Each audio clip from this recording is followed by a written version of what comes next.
ആഗ്രഹിക്കുന്നതെല്ലാം നേടിയെടുക്കാൻ കഴിയുന്ന കാലം, എന്തും ചെയ്യാൻ മനസ്സ് ഉറപ്പുവരുത്തുന്ന വല്ലാത്തൊരു കാലഘട്ടം. നാടിന്റെ നട്ടെല്ലായി വർത്തിക്കാൻ നമുക്ക് കഴിയുമോ അത് നമ്മൾ യുവത്വത്തിലായിരിക്കും. ഇങ്ങനെ ഏറ്റവും കൂടുതൽ സമ്പത്തിന്റെ വിഷയത്തിലാണെന്നുണ്ടെങ്കിലും ആരോഗ്യത്തിന്റെ വിഷയത്തിലാണെന്നുണ്ടെങ്കിൽ എല്ലാ നിലക്കും ഒരു മനുഷ്യനിക്ക് പടച്ച റബ്ബ് കൊടുക്കുന്ന ഭൗതിക വിഭവങ്ങളെല്ലാം ഒരു മനുഷ്യനിൽ ഒരുപോലെ സമ്മേളിക്കുന്ന ഒരു കാലഘട്ടം ഉണ്ടെങ്കിൽ അത് അവന്റെ യുവത്വമായിരിക്കും. ഒരു പക്ഷെ പണം റഹ്മാനായ റബ്ബ് നമുക്ക് വീണ്ടും തന്നേക്കാം. എല്ലാം ഇങ്ങനെ മേശപ്പുറത്ത് ഇങ്ങനെ വെച്ചിട്ട് ഒരു ഇറുക്ക് വെള്ളം പോലും നേരം പോലെ കുടിക്കാൻ കഴിയാത്ത, രോഗങ്ങളെ കൊണ്ട് വീർപ്പ് മുട്ടുന്ന വാർദ്ധക്യ സഹജമായ ആളുകളുടെ കഥകൾ നമ്മൾ ഡെയിലി കേൾക്കുന്നവരാണ്. അതുകൊണ്ട് സഹോദരങ്ങളെ, റഹ്മാനായ റബ്ബ് നമ്മുടെ ആയുസ്സിൽ നമുക്ക് നിശ്ചയിച്ചു തന്നിട്ടുള്ള ഏറ്റവും സുന്ദരപൂർണമായ ആരോഗ്യപ്രദമായ എല്ലാം കൊണ്ടും അനുഗ്രഹങ്ങൾ മാത്രം തുളുമ്പി നിൽക്കുന്ന ഈ ഒരു കാലഘട്ടത്തെ ഏറ്റവും നല്ല ദിശയിലേക്ക് നയിച്ചുവിടാൻ നമുക്ക് കഴിയണം. നന്മയാണെങ്കിലും തിന്മയാണെങ്കിലും ഏറ്റവും കൂടുതൽ ആളുകൾ നന്മക്കാണെങ്കിലും പുറകെ പോകുന്നതും തിന്മക്കാണെന്നുണ്ടെങ്കിലും പിടിക്കപ്പെടുമ്പോഴൊക്കെ നമ്മൾ കാണുന്നത് ആരെയായിരിക്കും? യുവാക്കളെയായിരിക്കും. അത് നന്മയുടെ വിഷയത്തിലും അങ്ങനെയാണ്, തിന്മയുടെ വിഷയത്തിലും അങ്ങനെയാണ്. കാരണം എല്ലാവരും ഫോക്കസ് ചെയ്യുന്നത് യുവതികളെയും യുവാക്കളെയുമാണ്. ഒരു സ്ഥാപനത്തിലേക്ക് ജോലി, ഒരു പരസ്യം കഴിയുമ്പോൾ നിങ്ങൾ ആരെങ്കിലും കണ്ടിക്കണോ ഒരു 70 വയസ്സുകാരനെ ക്ഷണിക്കുന്നു എന്നുള്ളത്? ഇല്ല. അവർക്കൊരു 25-ന്റെയും ഒരു 40-ന്റെയും 50-ന്റെ ഇടയിലുള്ള ആളെ കിട്ടിയാൽ മതി. ഗവൺമെന്റ് സർവീസിൽ പോയി കഴിഞ്ഞാൽ പോലും കുറച്ചങ്ങോട്ട് കഴിയുമ്പോഴേക്കും റിട്ടയർമെന്റ് എന്നൊരു ഓമന പേരിട്ട് സർവീസിന് വേറെ ആളെ നിശ്ചയിക്കും. ആ പണിയെടുക്കും. ഇവിടെ ചൂടും ചുരുക്കൊക്കെ ഉള്ള ആളുകൾ വേറെ വരാണ്ടെന്നുള്ളത്. എല്ലായിടത്തും എല്ലാവർക്കും വേണ്ടത് യുവാക്കളെ, എല്ലാവർക്കും വേണ്ടത് യുവതികളെ. ഏത് സംഘടനകൾക്കാകട്ടെ, രാഷ്ട്രീയക്കാർക്കാകട്ടെ, സ്ഥാപനങ്ങൾക്കാകട്ടെ ആവശ്യം യുവാക്കളെ. എന്തേ സുഹൃത്തുക്കളെ, ഒരു ആയുസ്സിൽ ഒരു മനുഷ്യനിക്ക് ഏറ്റവും നല്ല ക്രിയാത്മകമായി ഇടപെടാൻ കഴിയുന്നതുണ്ടെങ്കിൽ അവന്റെ ശരീരവും മനസ്സും ഒരുപോലെ വർക്ക് ചെയ്യുന്ന ഏറ്റവും പ്രധാനപ്പെട്ട ഞങ്ങൾ വെക്കുന്ന എല്ലാ ലക്ഷ്യങ്ങളിലേക്കും അവനെ കൊണ്ട് ഓടിപ്പിക്കാൻ കഴിയുന്ന ഒരു കാലഘട്ടമുണ്ടെങ്കിൽ അത് ഇതാണ് എന്ന് എല്ലാവർക്കും അറിയാം. അനുഗ്രഹങ്ങളുടെ കല പറയാം. അതുകൊണ്ട് റഹ്മാനായ റബ്ബ് നമുക്ക് നൽകിയ ഈ ഒരു അനുഗ്രഹത്തെ ഏറ്റവും നല്ലതിലേക്ക് തിരിച്ചുവിടാൻ, ഏറ്റവും ശരിയായ ദിശയിലേക്ക് തിരിച്ചുവിടാൻ കഴിയുന്നിടത്താണ് പ്രിയപ്പെട്ടവരെ പരലോക ജീവിതത്തിനൊരു വിജയം ആഗ്രഹിച്ചിട്ടാണ് നമ്മൾ വന്നിട്ടുള്ളതെങ്കിൽ നമ്മൾ നമ്മുടെ ജീവിതത്തെ പറഞ്ഞു പഠിപ്പിച്ചോ, പരലോകത്തേക്ക് വേണ്ടിയിട്ട് എനിക്ക് എന്തെങ്കിലും നന്നായി ചെയ്യാൻ കഴിയുമോ അത് എന്റെ യുവത്വ കാലഘട്ടത്തിൽ തന്നെയായിരിക്കും. അതിനപ്പുറത്തേക്ക് നമുക്ക് ചെയ്യാൻ കഴിഞ്ഞുകൊള്ളണമെന്നില്ല. അതുകൊണ്ട് ആ ഒരു ശരിയായ ദിശ നമുക്ക് ലഭിക്കണമെങ്കിൽ അതിന് ചില ബോധ്യപ്പെടലുകൾ നമുക്ക് ആവശ്യമാണ്. വെറുതെ ഒരു കാര്യം നടക്കൂലല്ലോ. ഏതൊരു കാര്യം നമ്മളെ ഒരു കാര്യം ആഗ്രഹിക്കുന്നുണ്ടെങ്കിൽ എപ്പോഴും ആഗ്രഹിക്കുക, അതിന്റെ ഒരു മെച്ചം നമ്മൾ മനസ്സിലാക്കുമ്പോഴല്ലേ. എന്തുകൊണ്ടാണ് യുവത്വത്തെ പ്രിയപ്പെട്ടവരെ നല്ല നിലക്ക് ഉപയോഗപ്പെടുത്തണമെന്ന് നമ്മൾ പറയുന്നത്? നമ്മൾ സാധാരണക്കാരെ പോലെ ചിന്തിക്കുന്ന ആളുകളല്ല. നമ്മൾ എപ്പോഴും ഒരു ഫോർവേഡ് തിങ്കിങ്ങിന്റെ ആളുകളാണ്. പരലോകത്തേക്ക് അപ്പുറത്തേക്ക് നീട്ടിയറിയുന്ന ആളുകളാണ് നമ്മൾ. റസൂൽ കരീം സ്വല്ലല്ലാഹു അലൈഹി വസല്ലമ പഠിപ്പിക്കുകയാണ്, നല്ല നിലക്ക് നമുക്ക് ഈ ഒരു യുവത്വത്തെ ഉപയോഗപ്പെടുത്താൻ കഴിയണമെന്ന് പറയാനുള്ള കാരണം ഈ യുവത്വം നാളെ ചോദ്യത്തിന് വിധേയമാകുമെന്നുള്ളതാണ്. മഹ്ശറയിൽ നമ്മൾ പോയി നിൽക്കുമ്പോൾ റഹ്മാനായ റബ്ബ് ദുനിയാവിൽ നമുക്ക് നൽകിയ എല്ലാ അനുഗ്രഹങ്ങളെ കുറിച്ചും ചോദ്യം ചെയ്യുമെന്ന് റഹ്മാനായ റബ്ബല്ലേ നമ്മളെ പഠിപ്പിച്ചു. സുമ്മല തുസ്അലുന്ന യൗമഇദിൻ അനിൻ നഈം. അനുഗ്രഹങ്ങൾ ഉണ്ടോ നിനക്ക്? അത് പടച്ച റബ്ബ് നാളെ ചോദിച്ചിരിക്കുമെന്നാണ്.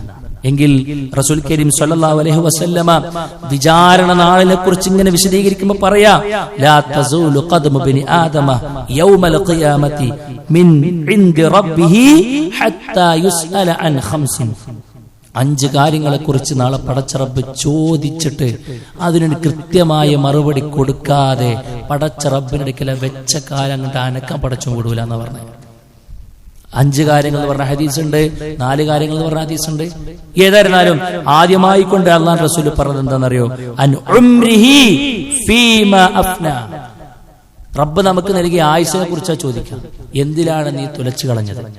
അപ്പൊ ആയുസ്സിനെ കുറിച്ച് പറഞ്ഞു കഴിഞ്ഞാൽ അത് കഴിഞ്ഞു എന്നല്ല കരുതുക, അല്ല. ഉടനെ തന്നെ അല്ലാഹു റസൂൽ പറഞ്ഞ രണ്ടാമത്തെ കാര്യം എന്താണെന്നറിയോ? ആയുസ്സിനെ കുറിച്ച് മൊത്തത്തിലുള്ള ചർച്ചകൾക്ക് വിധേയമാക്കിയിട്ട് രണ്ടാമത്തെ ചർച്ച എന്താണെന്നറിയോ? വഅൻ ശബാബിഹി ഫീമാ അബ്ലാ. അവന്റെ യുവത്വത്തെക്കുറിച്ച് ചോദിക്കുന്നു.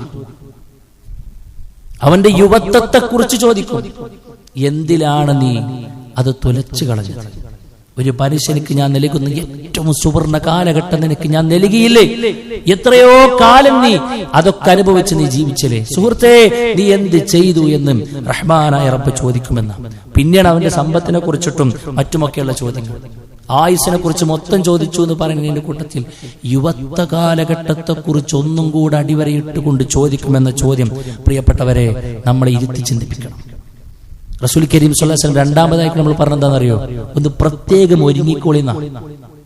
ഇഗ്തനിം ഖംസൻ ഖബല ഖംസിൻ, 5 കാര്യങ്ങൾ നിങ്ങളുടെ ജീവിതത്തിലേക്ക് വരും, അതിനു മുൻപ് 5 കാര്യങ്ങൾ നിങ്ങൾ ഉപയോഗപ്പെടുത്തണമെന്ന പ്രവാചകൻ എപ്പോഴും പറയുന്ന ചില ചെറിയ ചെറിയ വാക്കുകളിൽ ഒരുപാട് ആശയങ്ങൾ ജനിപ്പിക്കുന്ന വസിയത്തുകൾ സ്വഹാബത്തിന് കൊടുക്കവേ ഈ വിഷയവും പറഞ്ഞു. ശബാബക ഖബല ഹർമിക.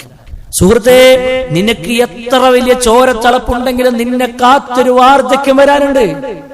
അതിനു മുൻപ് അവശതകളില്ലാത്ത, പ്രയാസങ്ങളില്ലാത്ത, അനുഗ്രഹങ്ങളുടെ കലവറയായ ഈ യുവത്വത്തെ നീ നന്നായി ഉപയോഗപ്പെടുത്തിക്കോ എന്ന്.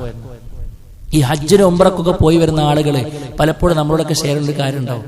പോവുകയാണെന്നുണ്ടെങ്കിൽ നല്ലപ്പം കാലത്ത് പോകണമെന്നൊരു പറയും. എന്തേ കാരണം? അവിടെ കുറെ നടക്കണം, അവരൊക്കെ അവിടെ ഓടണം, കുറെ റിസ്ക് ആണ് അല്ലേ? അത് പലപ്പോഴും ആളുകൾ ഇങ്ങനെ ഹജ്ജും ഉംറക്ക് ഇങ്ങനെ പെൻഡിങ്ങിൽ ഇടാറുണ്ട്. അത് അവസാന കാലാകുമ്പോഴേക്കും ചെയ്യാന്നുള്ളത്. അങ്ങനെ പോകലേ ഉണ്ടാവുള്ളൂ സുഹൃത്തുക്കളെ. നല്ല നിലക്ക് ചെയ്യാൻ ഒരു പക്ഷെ കഴിഞ്ഞോളുന്നു. മനസ്സ് തട്ടിയിട്ട് ഒരു പക്ഷേ ഉണ്ട് എല്ലാം റാഹത്തായ രൂപത്തിൽ ചെയ്യാൻ ഒരു പക്ഷെ നമുക്ക് കഴിഞ്ഞോളൊന്നുമില്ല. കാരണം എന്താ? അവിടെ ഒരുപാട് പരിമിതികളുണ്ട് അല്ലെ? എന്നൊരു യുവാവ് പോകുമ്പോഴോ ഒരു യുവതി പോകുമ്പോഴോ എല്ലാം മനസ്സറിഞ്ഞ് ചെയ്തു വരാൻ നമുക്ക് കഴിയും. അതുകൊണ്ടാണ് പറഞ്ഞത് അതൊന്നും നീട്ടിവെക്കേണ്ട കാര്യങ്ങളല്ല. അപ്പൊ എന്താ പറയാനുള്ള കാരണം? ആയുസ്സിൽ നിനക്ക് പരലോകത്തേക്ക് വേണ്ടിയിട്ടൊക്കെ എന്തെങ്കിലും കൊണ്ടുപോകണം നമ്മളൊക്കെ ആഗ്രഹിക്കുന്നുണ്ടെങ്കിൽ ആഗ്രഹിക്കുന്നുണ്ടോ? നമ്മള് പരലോക യാത്രക്ക് നാളെ പോകുമ്പോ അവിടെ എന്റെ ഹിസാബൊക്കെ തുടങ്ങുമ്പോ എന്റെ ഗ്രന്ഥം എടുത്ത് പരിശോധിക്കുമ്പോ അവിടെ കനഗംഭീരമായ ചില അമലുകൾ എനിക്ക് വേണമെന്ന് ആഗ്രഹിക്കുന്നത് ആത്മാർത്ഥമാണെങ്കിൽ ഏറ്റവും നന്നായി ഒരുങ്ങാനുള്ള സമയമാണ് യുവത്വം എന്ന് റസൂൽ കരീം സ്വല്ലല്ലാഹു അലൈഹി വസല്ലം പഠിപ്പിക്കുക. എന്നിട്ട് വീണ്ടും പിന്നെ എന്താ പ്രവാചകൻ പറഞ്ഞറിയോ? അത് ഏറ്റവും നന്നായി കൊണ്ട് ഉപയോഗപ്പെടുത്തി എന്താ കിട്ടുക എന്നുള്ളതാണ്. എന്താ സഹോദരങ്ങളെ മെച്ചം? അള്ളാഹു നമുക്ക് നൽകിയ ചോരത്തളപ്പുള്ള ഈ പ്രായത്തെ അവൻ പറഞ്ഞ റൂട്ടിലൂടെ അങ്ങോട്ട് ഗമിപ്പിക്കാൻ നമുക്ക് കഴിഞ്ഞാൽ അള്ളാഹുവിന്റെ റസൂൽ നമുക്ക് നൽകുന്ന ഏറ്റവും വലിയ ഓഫർ പരലോകത്തേതു മനുഷ്യനും കൊതിച്ചു പോകുന്ന ഓഫറാണ്. അർശിന്റെ തണലിട്ട് കൊടുക്കുമെന്ന് 7 വിഭാഗങ്ങൾക്ക് ആ സഹോദരങ്ങളെ നാളെ പരലോകത്ത് അർശിന്റെ തണൽ. ഞാൻ ഇട്ട് കൊടുക്കുന്ന തണലല്ലാത്ത വേറൊരു തണലും കാണാത്ത ദിവസം ഞാൻ തണൽ വിരിച്ചു കൊടുക്കുന്ന 7 വിഭാഗങ്ങളുണ്ട്. അതിൽ അള്ളാഹുവിന്റെ റസൂൽ എണ്ണിയ ഒന്നാണ് അല്ലാഹു സുബ്ഹാനഹു വ തആല പറഞ്ഞതുപോലെ ജീവിതത്തെ ക്രമീകരിച്ച് അവനിലേക്ക് അടുത്ത് അവന്റെ കൽപ്പനകൾക്ക് വിധേയമായി ജീവിതത്തെ ക്രമപ്പെടുത്തി മുന്നോട്ട് പോയ ഒരു യുവാവുണ്ടോ യുവതിയുണ്ടോ? നാളെ വിളിക്കുമെന്നാണ് അവർ. നാളെ അവരെ വിളിക്കും. അവർക്ക് റഹ്മാനായ റബ്ബ് അർശിന്റെ തണൽ കൊടുക്കുമെന്ന് റസൂൽ കരീം സ്വല്ലല്ലാഹു അലൈഹി വസല്ലം പഠിപ്പിക്കുക. സഹോദരങ്ങളെ, ഇത് ശരിക്കണ്ട് ബോധ്യപ്പെട്ടാൽ പരലോകത്ത് ഞാൻ മറുപടി കൊടുക്കേണ്ടി വരും. പരലോകത്ത് എനിക്ക് ഇന്നിന്റെ പ്രതിഫലങ്ങളൊക്കെ എനിക്ക് കിട്ടാനുണ്ട്. ഇനി ഏറ്റവും നന്നായിക്കൊണ്ട് ഈ യുവത്വത്തെ ഉപയോഗപ്പെടുത്തിയാൽ പിന്നെ കിട്ടാൻ വേറെ മെച്ചെന്താണെന്നറിയോ? ഇനി നമ്മളെ പിന്നെ ഈ വാർദ്ധക്യ സഹജമായ കാലഘട്ടത്തിൽ നമുക്ക് എന്തെങ്കിലും രോഗം വന്നു നമുക്ക് നല്ല നിലയ്ക്ക് ഇബാദത്തും ചെയ്യാൻ കഴിഞ്ഞിട്ടില്ല എങ്കിലോ എന്താ പറയാന്നറിയോ? മലക്കുകളോട് എഴുതി വെക്കാൻ വേണ്ടി പറയുമെന്നാണ്. അവന്റെ ആരോഗ്യ കാലഘട്ടത്തിൽ അവൻ ചെയ്തതുപോലെ തന്നെ അവനിക്കിതൊന്നും ചെയ്യാൻ കഴിയാത്ത കാലഘട്ടത്തിലും നീ രേഖപ്പെടുത്തി വെക്കണമെന്നാണ്. ചിലപ്പോൾ പള്ളിയിൽ നിന്ന് ഇങ്ങനെ ബാങ്ക് കൊടുക്കുമ്പോ നമ്മുടെ കണ്ണിന്ന് ഇങ്ങനെ വെള്ളം വരുന്നുണ്ടാവും. എന്തേ കാരണം? പോകാൻ കഴിഞ്ഞില്ല. ഒരു പേടിയും പേടിക്കേണ്ട സുഹൃത്തെ. നീ നല്ല കാലത്ത് പോയിട്ടുണ്ടോ? നീ നല്ല കാലത്ത് ജമാഅത്തിനെ പരിഗണിച്ചിട്ടുണ്ടോ? നല്ലപ്പം കാലത്ത് ഖുർആൻ ഓതുന്ന ശീലമുണ്ടോ നിനക്ക്? നല്ല കാലത്ത് നീ ദഅ്വാ സംരംഭമുള്ള കുശാറായിരുന്നോ? നിനക്കൊന്നും ചെയ്യാൻ കഴിയാത്ത ആരോഗ്യം നിന്നെ തളർത്തിക്കടത്തുന്ന കാലഘട്ടത്തിൽ നീ ചെയ്യുന്ന അതേ അമലുകൾ, നല്ല കാലത്ത് ചെയ്ത അതേ അമലുകൾ കിട്ടിക്കൊണ്ടിരിക്കുമെന്ന് പറഞ്ഞതും റസൂൽ കരീം സ്വല്ലല്ലാഹു അലൈഹി വസല്ലമയാണ്. അതുകൊണ്ട് സഹോദരങ്ങളെ, ഈ ഒരു ബോധ്യപ്പെടലുകളാണ് നമുക്ക് ആവശ്യം. അങ്ങനെ ബോധ്യപ്പെട്ടുള്ള മെച്ചം എന്താണെന്നറിയോ? നമ്മുടെ ജീവിത നന്മകളെ കൊണ്ട് നിബിഡമാകും. ഒരു അരുതായ്മക്കും കൂട്ടുനിൽക്കാൻ നമുക്ക് കഴിയില്ല. അള്ളാഹ്ക്ക് നിരക്കാത്തത് എന്തൊക്കെയുണ്ടോ അതിനെ തടുക്കാൻ നമുക്ക് വേറെ ആരും പറഞ്ഞു തരണമെന്നില്ല. നമ്മുടെ തടി സമ്മതിക്കൂല. പരലോകം അജണ്ടയായിക്കൊണ്ട് മാറുമ്പോൾ നമ്മുടെ സമ്പത്തും നമ്മുടെ ആരോഗ്യവും നമ്മുടെ ഊർജവും എല്ലാം പടച്ച റബ്ബിന് സമർപ്പിക്കാൻ പിന്നെ നമുക്ക് ആരും നമ്മളെ ക്ഷണിക്കണമെന്നുണ്ടാവില്ല. നമ്മളുണ്ടാവും ഒന്നാമത്തെ സഫിൽ. അങ്ങനത്തെ ആളായിരുന്നു ഇബ്രാഹിം നബി അലൈഹി സ്വലാത്തു വസ്സലാം. അങ്ങനത്തെ ആളായിരുന്നു അസ്ഹാബുൽ കഹ്ഫ്. ഇന്ന് നമ്മൾ ഓതി വെച്ച ആയത്ത് നമ്മൾ കണ്ടില്ലേ അല്ലേ? അല്ലാഹു സുബ്ഹാനഹു വ തആല സുന്ദരമായ ചില കഥകൾ ചില യുവാക്കളെ കുറിച്ച് പറയുന്നുണ്ട്. നഹ്നു നഖുസ്സു അലൈക നബഅഹും ബിൽ ഹഖ് ഇന്നഹും ഫിത്യ. അവർ ചില യുവാക്കളായിരുന്നു. എന്തേ എടുത്തു വരാനുള്ള കാരണം എന്നറിയോ? അവരുടെ നാട്ടിൽ ലോകത്ത് നടക്കുന്ന ഏറ്റവും വലിയ പാതകമായ ശിർക്ക് സംഭവിച്ചു. കുറെ പടവെട്ടി നോക്കി, ബോധ്യപ്പെടുത്തി നോക്കി. അള്ളാഹു അല്ലാത്ത ഇതരെ വിളിച്ച് പ്രാർത്ഥിക്കുന്ന സാഹചര്യങ്ങൾ ഉണ്ടായി. അവരെ ബോധ്യപ്പെടുത്താൻ വേണ്ടി സാധുക്കൾ കുറെ ശ്രമിച്ചു നോക്കി, കാര്യം ഉണ്ടായില്ല. അങ്ങനെ സ്വന്തം ജീവിതവും സ്വന്തം ആദർശവും കൈമുതലാക്കി അവർ നാടുവിടുന്ന സമയത്താണ് ആ ഗുഹയിൽ പോയി പടച്ചിറബാര് മരിപ്പിച്ചു കളയുന്നത്. അതൊരു യുവാക്കളായിരുന്നു എന്നാണ് ഇബ്രാഹിം നബി അലൈഹി സ്വലാത്തു വസ്സലാമിന്റെ ചരിത്രത്തിൽ നമുക്ക് കാണാൻ കഴിയും. 16-ാമത്തെ വയസ്സിൽ യുവത്വത്തിലേക്ക് കാലെടുത്തു വെക്കുന്ന അന്ന് മുതൽ പ്രിയപ്പെട്ടവരെ തൗഹീദിന് വേണ്ടി ശബ്ദിച്ചവരായിരുന്നു നമ്മുടെ മുൻഗാമികൾ. നോക്കൂ, നിങ്ങൾ നമ്മുടെ ചുറ്റും കാണുകയാണ് അത്തരം ശിർക്കൻ വിശ്വാസങ്ങൾ. അല്ലാഹു അല്ലാത്ത എത്രയോ പടപ്പുകളെ പിന്നെ പുകഴ്ത്തിയും വാഴ്ത്തിയും ആരാധിച്ചു മുന്നോട്ട് പോകുന്ന അവസ്ഥകൾ നഊദു ബില്ലാഹ് നമുക്ക് ചുറ്റുമില്ലേ? ഇല്ലേ? ഈ കിട്ടുന്ന അനുഗ്രഹങ്ങൾ മുഴുവനും ഏതൊരു ശൈഖ് തരുന്നവരാണെന്ന് പറയുന്ന ആളുകളില്ലേ? ഈ സകലമാന ലോകത്തെയും സൃഷ്ടിക്കുകയും പരിപാലിക്കുകയും സംരക്ഷിക്കുകയും ചെയ്തുകൊണ്ടിരിക്കുന്ന ചില മുദബ്ബിർ ആലിമുകൾ ഉണ്ടെന്ന് പറയുന്ന ആളുകൾ നമുക്ക് ചുറ്റുമല്ലേ സുഹൃത്തേ ഉള്ളത്? അല്ലേ? നമുക്ക് ബാധ്യതയില്ലേ ഈ യുവത്വം ഉപയോഗിച്ച് അതിനൊക്കെതിരൊന്ന് പറഞ്ഞു കൊടുക്കാൻ, അത്തരം സംരംഭങ്ങളിൽ ഭാഗവാക്കാകാൻ എത്ര കണ്ട് നമുക്ക് കഴിഞ്ഞിട്ടുണ്ട്? അള്ളാഹുവിന്റെ ദീൻ എത്തിച്ചു കൊടുക്കുന്ന മാർഗത്തിൽ സേവനം ചെയ്യാനുള്ള മനസ്സ് പ്രിയപ്പെട്ടവരെ നമുക്ക് കഴിഞ്ഞിട്ടുണ്ടോ?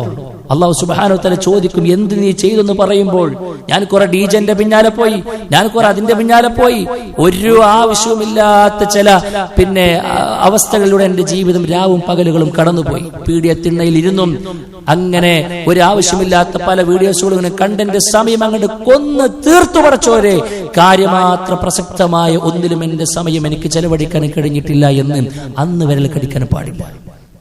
നമ്മുടെ മുൻഗാമികൾ നമുക്ക് മാതൃകളാണ്. നമ്മുടെ സമൂഹത്തിൽ നടന്നുകൊണ്ടിരിക്കുന്ന എല്ലാ നീതി അള്ളാഹുവിന്റെ ദീനിന് നിരക്കാത്ത കാര്യങ്ങൾക്കെതിരെയും മുൻകൈയെടുത്ത് ഇറങ്ങാൻ നമുക്ക് കഴിയണം. അതിന് ഈ പ്രായത്തിലേക്ക് കഴിയും, നല്ലൊരു പ്രായത്തിലേക്ക് കഴിയും അല്ലെ? അന്ധവിശ്വാസങ്ങൾക്കെതിരെ, അനാചാരങ്ങൾക്കെതിരെ, ആത്മീയ ചൂഷണങ്ങൾക്കെതിരെ ലിബറൽ ചിന്താഗതിക്കാർ വരും സമൂഹത്തെ ടാർഗറ്റ് ചെയ്ത് അധാർമികതയുടെ എല്ലാവിധ അതിർവരമ്പുകളും ലംഘിക്കുവാനും പിഴുതെറിയുവാനുമുള്ള കുൽസിതമായ ശ്രമങ്ങൾ നടത്തിക്കൊണ്ടിരിക്കുമ്പോൾ സ്വർഗമുണ്ട്, നരകമുണ്ട്, പരലോകമുണ്ടെന്ന് വിശ്വസിക്കുന്ന യുവാക്കളെ നമുക്ക് എങ്ങനെയാണ് ഉറക്കം വരിക? അതിനെതിരെ ഒരു ചെറിവരലെങ്കിലും മനക്കാൻ നമുക്ക് കഴിഞ്ഞിട്ടില്ലെങ്കിൽ പിന്നെ യുവത്വം എന്ന അനുഗ്രഹത്തിന്റെ കലവറ പടച്ച റബ്ബ് തന്നതിന് എന്തർത്ഥമാണുള്ളത്? അതുകൊണ്ട് ദീനി ദഅ്വ രംഗത്ത് നമുക്ക് ചില ഉത്തരവാദിത്തങ്ങളുണ്ട്. നാം വിളക്കുമാടങ്ങളാകണം എല്ലാവർക്കും അല്ലേ? നമ്മുടെ മുൻഗാമികൾ എല്ലാ നിലക്കും കുറഞ്ഞ കാലങ്ങളെ കൊണ്ട് ഓടി ഓടി പലതും ചെയ്തു വെച്ചവരായിരുന്നു. ചിലരൊക്കെ ചരിത്രം കേട്ട് കഴിഞ്ഞാൽ സുഹൃത്തുക്കളെ നമുക്ക് അത്ഭുതപ്പെട്ടു പോകും അല്ലേ? മഹാനായ സഅദ് ഇബ്നു മുആദ് റളിയല്ലാഹു അൻഹു യുവാക്കളെ കുറിച്ച് പറയുമ്പോൾ ഒരിക്കലും നമുക്ക് വിട്ടുപോകാൻ കഴിയാത്തൊരു ചരിത്രമാണ് മഹാനായ സഅദ് ഇബ്നു മുആദിന്റെ. ഒരുപാട് ചരിത്രം നമുക്ക് പറയാൻ പറ്റും. സമയത്തിന്റെ പരിമിതിയിൽ നിന്ന് 1-2 കാര്യങ്ങൾ മാത്രം പറയാം. എന്താ സഅദ് ഇബ്നു മുആദ്? 30-ാമത്തെ വയസ്സിലാണ് അദ്ദേഹം ഇസ്ലാമിലേക്ക് വരുന്നത്. 30-ാമത്തെ വയസ്സിൽ, 36-ാമത്തെ വയസ്സിൽ അള്ളാഹു അദ്ദേഹത്തെ തിരിച്ചു വിളിച്ചു. ഒരു 6 വർഷക്കാലം മാത്രമാണ് മുസ്ലിമായിക്കൊണ്ട് മുവഹിദായിക്കൊണ്ട് അദ്ദേഹം ഈ ഭൂമി ലോകത്ത് ജീവിച്ചത്. പക്ഷെ അദ്ദേഹം മരിച്ചു എന്ന് കേട്ടപ്പോൾ അള്ളാന്റെ റസൂല് പറയാ, കൂട്ടരെ, അള്ളാഹുവിന്റെ ഏറ്റവും വലിയ സൃഷ്ടിയായ അള്ളാന്റെ അർശ് പോലും പ്രകമ്പനം കൊണ്ടുവന്നാണ്. അദ്ദേഹത്തിന്റെ ജനാസയിൽ പങ്കെടുക്കാൻ 70,000 മലക്കുകൾ ഇറങ്ങി വന്നു എന്നാണ് അല്ലേ? എന്തേ കാരണം? 6 വർഷം കൊണ്ട് അദ്ദേഹം ചെയ്തു വെച്ച സേവനമാണ്. 6 വർഷം കൊണ്ട് അദ്ദേഹം ഓടിയ ഓട്ടത്തിലുള്ള പടച്ച റബ്ബ് ഇഹലോകത്ത് കൊടുത്ത സർട്ടിഫിക്കറ്റ് ആണ്. അതിനു മാത്രം വിശാലമായിരുന്നു സഅദ് ഇബ്നു മുആദിന്റെ ചരിത്രം എന്ന് പറയുന്നത്. പഠിക്കാൻ നമുക്ക് കഴിയണം ചരിത്രം. മഹാനായ നമ്മുടെ മുൻഗാമി പിന്നെ മഹാനായ സൈനുൽ ആബിദീൻ എന്ന് പറയുന്ന താബിഈ വരി, അദ്ദേഹം മരിച്ച സമയത്ത്, അദ്ദേഹം മരണപ്പെട്ട സമയത്ത് 100ഓളം നിർദ്ധരായ കുടുംബങ്ങൾ പട്ടിണിയിലായി. അവർക്ക് പിന്നെ ഭക്ഷണം കിട്ടാതെയായി. അതുവരെ എന്ന് പറഞ്ഞാൽ അങ്ങനത്തെ ഒരു കുടുംബത്തിന് പ്രശ്നേ ആരും അറിഞ്ഞിട്ടില്ല. ഇദ്ദേഹം മരിച്ച പിറ്റേത് ഈ 100 കുടുംബങ്ങളും തലപൊക്കാൻ തുടങ്ങി. എന്തേ കാരണം അവർക്ക് വേണ്ട എല്ലാവിധ പിന്നെ കാര്യങ്ങളും ചെയ്തു കൊടുത്തിരുന്നത് അദ്ദേഹമായിരുന്നു. ചാരിറ്റി രംഗത്തും അവർ ഏറ്റവും മുമ്പിലായിരുന്നു. അദ്ദേഹത്തിന്റെ മയ്യത്ത് കുളിപ്പിക്കുമ്പോഴാണ് സ്വഹാബത്ത് ഒരു തഴമ്പ് കാണുന്നത്. ഞങ്ങൾക്കൊന്നുമില്ലാത്ത തഴമ്പ് എന്താ ഇവിടെ മുതുകത്ത്? അത് നേരത്തെ പറഞ്ഞതുപോലെ പിന്നെ അവർക്ക് വേണ്ട സാധനങ്ങൾ സാമഗ്രികളും എല്ലാം മുതുകത്ത് വഹിച്ച് കൊണ്ടുപോയതിന്റെ തഴമ്പാണത്ര. നോക്കൂ, നിങ്ങൾ ആരും അറിഞ്ഞിട്ടില്ല, പബ്ലിസിറ്റിക്ക് വേണ്ടി പ്രവർത്തിച്ചവരുമല്ല. പക്ഷേ ഉള്ളുകൊണ്ട് രഹസ്യമായി കൊണ്ട് ഉള്ള ആരോഗ്യവും ആയുസ്സും സമ്പത്തും ഒക്കെ പടച്ച റബ്ബ് തിരിച്ചെടുക്കുന്നതിന് മുൻപ് അതിന് ഏറ്റവും നല്ല ഡെപ്പോസിറ്റ്, ഏറ്റവും നല്ല ഇൻവെസ്റ്റ്മെന്റ് നടത്തിയവരായിരുന്നു. ഇബാദത്തിന്റെ വിഷയത്തിലും തങ്ങളുടെ ഈ യുവത്വം കൊണ്ട് അവർ മുന്നിൽ നടന്നു. സ്വഹാബി ചോദിക്കാണ്, പ്രവാചകരെ, എനിക്ക് അദ്ദേഹം ഒറ്റ രാത്രി കൊണ്ട്, മഹാനായ അബ്ദുല്ലാഹി ഇബ്നു അംർ റളിയല്ലാഹു അൻഹു, ഒറ്റ രാത്രി ഒരു ദിവസം കൊണ്ട് അദ്ദേഹം പിന്നെ ഒരു തവണ വിശുദ്ധ ഖുർആൻ ഓതി തീർത്തു. ഇത് റസൂൽ കരീം സ്വല്ലല്ലാഹു അലൈഹി വസല്ലം അറിഞ്ഞു. റസൂൽ കരീം സ്വല്ലല്ലാഹു അലൈഹി വസല്ലം അദ്ദേഹത്തെ വിളിക്കുക, അങ്ങനെ പാടില്ല. അപ്പൊ അദ്ദേഹം പറഞ്ഞൊരു മറുപടി എന്താണെന്നറിയോ? യാ റസൂലല്ലാഹ് ദഅനി അസ്തംതിഉ മിൻ ഖുവ്വതി വമിൻ ശബാബി. പ്രവാചകരെ, നിങ്ങൾ സമ്മതിക്കും, ഞാൻ എന്റെ യുവത്വവും ഞാൻ എന്റെ ആ ഒരു ശക്തി അത് ആസ്വദിച്ചു കൊണ്ടിരിക്കുകയാണ്. തന്റെ ശക്തി പ്രകടനം കാണിച്ച് വേറൊരാളെ പിന്നെ തമർത്തി അടിച്ചതിന്റെ ചരിത്രമല്ല നമുക്കവിടെ കാണാൻ കഴിയുന്നത്. അദ്ദേഹം പറഞ്ഞതോ, പ്രവാചകരെ, ഞാൻ യുവാവാണ്, എനിക്കിതിന് കഴിയും, എനിക്ക് ഇപ്പോഴേ ഇതിന് കഴിയൂ. അങ്ങനെ പറഞ്ഞ് അവസാനം 7 ദിവസം അതിൻ്റെ ഉള്ളിൽ വേണമെങ്കിൽ നീ ഓതി തീർത്തോ എന്നാണ്. നമ്മളുടെ വിശുദ്ധ ഖുർആന്റെ പാരായണം എവിടെയാണ് എത്തി നിൽക്കുന്നത്? റമളാൻ കഴിഞ്ഞു പോയി, അന്നൊക്കെ നമ്മൾ എന്തൊക്കെയോ ചിലതൊക്കെ കാണിച്ചു കൂട്ടിയിട്ടുണ്ടാവും. റമളാൻ കഴിഞ്ഞു, പിന്നെ വിശുദ്ധ ഖുർആനുള്ള ബന്ധം എത്രയാണ് നമ്മൾ ആലോചിച്ചിട്ടുണ്ട്? നമ്മളൊക്കെ ആ യുവത്വത്തിൽ തന്നെയാണല്ലോ. അതുകൊണ്ട് സുഹൃത്തുക്കളെ, മുൻഗാമികളുടെ ജീവിതം നമ്മൾ ശരിക്കും പഠിച്ചും മനസ്സിലാക്കിയും അവർ അധ്വാനിച്ചതുപോലെ അധ്വാനിക്കുവാനും നമുക്ക് കഴിയേണ്ടതുണ്ട്. അല്ലാഹു സുബ്ഹാനഹു വ തആല നമ്മുടെ മുൻഗാമികളുടെ ജീവിതത്തെ ശരിക്ക് മാതൃകാപരമായ ജീവിതത്തെ നമുക്ക് മാതൃകയാക്കി നമ്മുടെ യുവത്വത്തെ ഏറ്റവും നല്ല ദിശയിലേക്ക്, റബ്ബിന് തൃപ്തിയുള്ള മാർഗത്തിലേക്ക് ചലിപ്പിച്ച് അല്ലാഹു സുബ്ഹാനഹു വ തആലയുടെ സ്വർഗ്ഗം ഈ യുവത്വം ഉപയോഗപ്പെടുത്തിയതിന്റെ പേരിൽ ലഭിക്കുന്ന യഥാർത്ഥ ഭാഗ്യവാന്മാരിൽ അല്ലാഹു നമ്മെല്ലാവരെയും ഉൾപ്പെടുത്തി അനുഗ്രഹിക്കുമാറാകട്ടെ. അഖൂലു ഖൗലി ഹാദാ അസ്തഗ്ഫിറുല്ലാഹ ലി വലക്കും വലിജമീഇൽ മുസ്ലിമീന വസ്തഗ്ഫിറു മിൻ കുല്ലി ദംബ് ഇന്നഹു ഗഫൂറുർ റഹീം.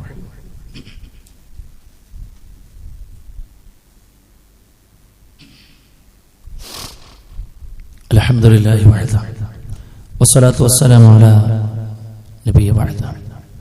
അല്ലാഹു സുബ്ഹാനഹു വ തആലയുടെ നിയമങ്ങളും നിർദ്ദേശങ്ങളും പാലിച്ചുകൊണ്ട് ജീവിക്കണമെന്ന് വീണ്ടും ഓർമ്മപ്പെടുത്തുകയാണ്. സുഹൃത്തുക്കളെ, നമ്മുടെ യുവത്വം, ഈ ഒരു അനുഗ്രഹം അത് അവസാനിക്കുന്നതിന് മുൻപ് നാം ഏറ്റവും നന്നായി പരലോകത്തേക്ക് വേണ്ടി അതിനെ ഉപയോഗപ്പെടുത്തണം എന്നുള്ളതാണ് സൂചിപ്പിച്ചതിന് ചുരുക്കം. നമ്മൾ ഏറ്റവും കൂടുതൽ ശ്രദ്ധിക്കേണ്ട പ്രധാനപ്പെട്ട ഒരു കാര്യം എന്താ അറിയോ? അറിവ് നേടാൻ നമുക്ക് കഴിയണം എന്നുള്ളതാണ്. കാരണം അറിവാണ് ഏറ്റവും വലിയ സുരക്ഷ. കാലം എത്ര മുന്നോട്ട് പോകും തോറും പലതരത്തിലുള്ള ഫിത്തനകളും മറ്റുമൊക്കെ പുറപ്പെട്ടുകൊണ്ടേയിരിക്കും. ചില സംശയാസ്പദമായ കാര്യങ്ങൾ വന്നുകൊണ്ടേയിരിക്കും.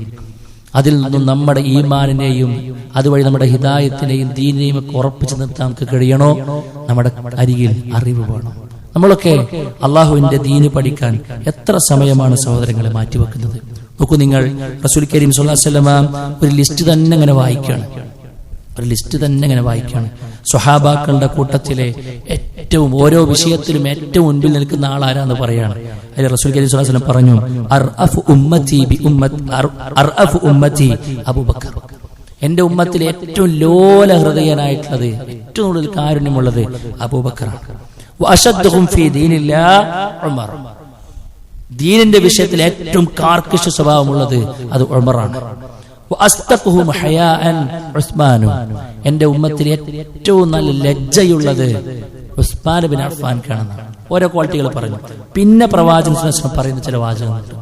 വഅഖ്ലാഹും അലിയുൻ, എന്റെ ഉമ്മത്തിലെ ദീനിന്റെ വിഷയത്തിൽ മതവിധികൾ അഹ്കാമുകൾ ഏറ്റവും നന്നായി അറിയുന്നത് അലിക്കാണ്. അലി ഇബ്നു അബീ ത്വാലിബ് റളിയല്ലാഹു അൻഹു, അദ്ദേഹത്തിനാണ് ഏറ്റവും നന്നായി കൊണ്ട് മതവിധികളെ കുറിച്ചുള്ള കൃത്യമായ ധാരണയുള്ളത്. പിന്നെ പറഞ്ഞെന്നറിയോ, അഫ്റദുഹും സെയ്ദ് ഇബ്നു സാബിത്ത്, ഉമ്മത്തിലെ ഈ ഫറായിദുമായി ബന്ധപ്പെട്ട് അനന്തരാവകാശവുമായി ബന്ധപ്പെട്ട് വലിയൊരു വിജ്ഞാന ശാഖയാണ് അനന്തരാവകാശം. അത് ഏറ്റവും നന്നായി അറിയുന്നത് സെയ്ദ് ഇബ്നു സാബിത്തിനാണ്. വഅഖറഉഹും ഉബൈ, അതേപോലെ തന്നെ അവരെ കുറിച്ച് ഏറ്റവും നന്നായി ഖിറാഅത്തുമായി ബന്ധപ്പെട്ട അറിവുള്ളത് ഉബയ്യിനാണ് എന്ന്. വഅഅലമുഹും ബിൽ ഹലാൽ വൽ ഹറാം മുആദ് ബിൻ ജബൽ, അവരുടെ കൂട്ടത്തിൽ ഹലാൽ ഹറാമുകളെ കുറിച്ച് നല്ല ധാരണ ഉള്ളത് ഏറ്റവും നന്നായി അറിയുന്നത് മുആദ് ബിൻ ജബലിനാണ് എന്ന്. നോക്കൂ നിങ്ങൾ, ബാക്കിയുള്ളവർ ആരും ഒന്നും അല്ല എന്നല്ല പറയണത്, പക്ഷെ ഇവർ ഏറ്റവും ടോപ്പിൽ നിൽക്കുന്ന ആളുകളാണ്. ഇതിവിടെ പറയാനുള്ള കാരണം എന്താണെന്നറിയോ, റസൂൽ കരീം സ്വല്ലല്ലാഹു അലൈഹി വസല്ലം മരിക്കുമ്പോഴതിന് മുമ്പ് പറഞ്ഞ സർട്ടിഫിക്കറ്റ് ആണല്ലോ അത്. പ്രവാചകൻ സ്വല്ലല്ലാഹു അലൈഹി വസല്ലം മരിക്കുന്ന സമയത്ത് ഇവരുടെയൊക്കെ പ്രായത്തിൽ അറിയോ 23-ന്റെയും 40-ന്റെയും ഉള്ളിലാണ് സുഹൃത്തുക്കളെ. 23-ന്റെയും 40-ന്റെയും ഉള്ളിലുള്ള ആളുകളെ കുറിച്ചാണ് ഈ പറയുന്നത്. ലോകം കണ്ട ഏറ്റവും വലിയ പണ്ഡിതന്മാർ, ലോകം കണ്ട ഏറ്റവും വലിയ മതത്തെക്കുറിച്ച് ധാരണയുള്ള ആളുകൾ, ഓരോ വിജ്ഞാന ശാഖകൾ എടുക്കുമ്പോഴും മുൻപന്തിയിൽ നിന്നവർ അന്നത്തെ കാലഘട്ടത്തിലെ വൃദ്ധരായ സ്വഹാബാക്കളല്ല, ഇവരായിരുന്നു എന്നുള്ളത്. ഇബ്നു അബ്ബാസ് റളിയല്ലാഹു അൻഹു റഈസുൽ മുഫസ്സിരീൻ എന്നാ പറഞ്ഞത്, ഖുർആൻ വ്യാഖ്യാതാക്കളുടെ നേതാവാണ്. മരിക്കുമ്പോൾ 10-13 വയസ്സ് മാത്രമാണ് പ്രായം. നാലിച്ചുക്കിയത് അവർക്കൊക്കെ കിട്ടിയ അതേപോലെ തന്നെ നമുക്കുള്ളത്. അത്ര പേതായിരുന്നാലും നമുക്ക് ആകാൻ കഴിഞ്ഞോളുന്നില്ല. പക്ഷേ നമ്മളൊക്കെ നമ്മുടെ യുവത്വം അറിവ് പഠിക്കണമെങ്കിൽ കുറച്ച് ക്ഷമ ആവശ്യമാണ്, കുറച്ചൊക്കെ ഒരു അധ്വാനം ആവശ്യമാണ്. അതൊരു യുവാവിന് യുവതിക്കും ഇരുന്ന് പഠിക്കുന്നത് പോലെ, അല്ലെങ്കിൽ ആ നിലക്ക് ആ ഒരു സമയം ഉപയോഗപ്പെടുത്തി പഠിച്ചാൽ നമുക്ക് കിട്ടുന്ന പോലെ ഒരു സംഗതി ഒന്നും കുറച്ച് കഴിഞ്ഞാൽ കിട്ടിക്കൊള്ളണമെന്നില്ല. അതുകൊണ്ട് സുഹൃത്തുക്കളെ, അറിവ് നേടാൻ നല്ലോണം നമ്മൾ പരിശ്രമിക്കണമെന്നാണ് സൂചിപ്പിക്കുന്നത്. നമ്മുടെ എല്ലാ തിരക്കുകളും കഴിഞ്ഞിട്ട് അതിന് സമയം ഉണ്ടാവില്ല. അതൊക്കെ പിശുക്കി പിടിച്ചാൽ തന്നെ കിട്ടുള്ളൂ. ആഴ്ചയിൽ ഒരു സമയം, ആഴ്ചയിൽ ഇന്നൊരു കാര്യം പഠിക്കാൻ കുറച്ച് സമയം നീക്കി വെക്കാൻ നമുക്ക് കഴിയും. ഡെയിലി നമുക്ക് നീക്കി വെക്കാൻ കഴിയും. അത് ഉപകാരപ്രദമായിരിക്കുമെന്നാണ് പറയാനുള്ളത്. രണ്ടാമത്തെ ഒരു കാര്യം ഏറ്റവും കൂടുതൽ സൂചിപ്പിക്കുന്നത് എന്താണെന്നറിയോ, നമ്മൾ മാതൃകളാവുക എന്നുള്ളതാണ്. ആരാ സുഹൃത്തുക്കൾ നമ്മുടെ മാതൃക? ഇന്ന് യുവാക്കളുടെ മാതൃകൾ ആരാ? ജീവിതത്തിൽ ഇതുവരെ കണ്ടിട്ടില്ലാത്ത, തനിക്ക് വേണ്ടി ഒന്നും ചെയ്തു തരാൻ കഴിയാത്ത, തന്നെ ഒരു നോക്ക് പോലും കാണാത്ത, തന്നെ ഒരു സെക്കൻഡ് പോലും ഓർക്കാത്ത, ഏതൊക്കെയോ നാട്ടിന്റെ പുറത്ത് താൻ ആഗ്രഹിക്കുന്ന പോലെ ജീവിച്ച് ആർമാദിച്ച് ജീവിക്കുന്ന പല ആളുകളുമാണ് പല ആളുകൾക്കുള്ള റോൾ മോഡൽ. അവർ മുടി വെട്ടിയതുപോലെ മുടി വെട്ടുന്ന, അവർ ഒരു പാന്റ് കീറിയതുപോലെ അത് അതേപോലെ ഇടുന്ന, അനുകരണ മനോഭാവത്തോടു കൂടെ ജീവിക്കുന്ന ആളുകൾ. എന്ത് കാട്ടിക്കുട്ടലാ സുഹൃത്തുക്കളെ! എന്താ നേട്ടം? എന്താ നേട്ടം? ഒരു യുവാവിന്റെ മാതൃക ആരാ? നമ്മുടെ മാതൃക നമ്മുടെ സ്വഹാബത്തല്ലേ, റസൂൽ കരീം സ്വല്ലല്ലാഹു അലൈഹി വസല്ലമയല്ലേ. ആ പ്രവാചകനെ മാതൃകയാക്കാൻ നമുക്ക് കഴിയും. നേരത്തെ പറഞ്ഞ പോലെ സ്വഹാബാക്കളുടെ ചൂടുള്ള ചരിത്രത്തിന്റെ ശകലങ്ങളിലേക്ക് നമ്മുടെ ജീവിതത്തെ കൂടെ പറിച്ചു നട്ട് അർത്ഥവത്തായ ജീവിതം നയിച്ച് കാണിച്ചു കൊടുത്തു സുഹൃത്തെ. വേറൊരു കാര്യമില്ല, ബാക്കി എങ്ങനെ ജീവിച്ചു നമുക്കൊന്നും കിട്ടില്ല. പക്ഷെ ഇങ്ങനെ ജീവിക്കുമ്പോൾ ഇരു ലോകത്തിലും നമുക്ക് ഗുണമായിരിക്കും. നമ്മുടെ ഒരു വസ്ത്രം, അത് ട്രെൻഡുകൾ മാറി മാറി വന്നാലും, ഫാഷനുകൾ മാറി മാറി വന്നാലും, ഒരു ഇസ്ലാമിയത്ത് തുളുമ്പുന്നൊരു വസ്ത്രം അത് നമുക്ക് ഇടാൻ കഴിയണം. ഇടുക മാത്രമല്ല, അതിലൊരു ഇസ്സത്ത് കാണാൻ നമുക്ക് കഴിയണം. അല്ലേ? ഒരു പീഡിയ കോലയിൽ ഇരിക്കുന്ന സമയത്ത് നമ്മുടെ ഫ്രണ്ട്സ് ഒരു പക്ഷെ നമ്മൾ കളിയാക്കിയിരിക്കാം. കാലഘട്ടത്തിന് ചുവരെഴുത്ത് വായിക്കാൻ അറിയാത്തവനല്ലേ എന്നൊക്കെ പറഞ്ഞേക്കാം. ഒരു പ്രശ്നമല്ല സുഹൃത്ത്. നിര്യാണിക്ക് താഴേക്ക് വരാത്തൊരു പാന്റ്, അതാണ് ഒരു യുവാവിന്റെ വസ്ത്രം. അല്ലേ? അവന്റെ മുടിവെട്ടിന് ഇസ്ലാമിലൊരു മോഡലുണ്ട്. അവന്റെ സംസാര ശൈലിക്ക് ഇസ്ലാമിലൊരു മോഡലുണ്ട്.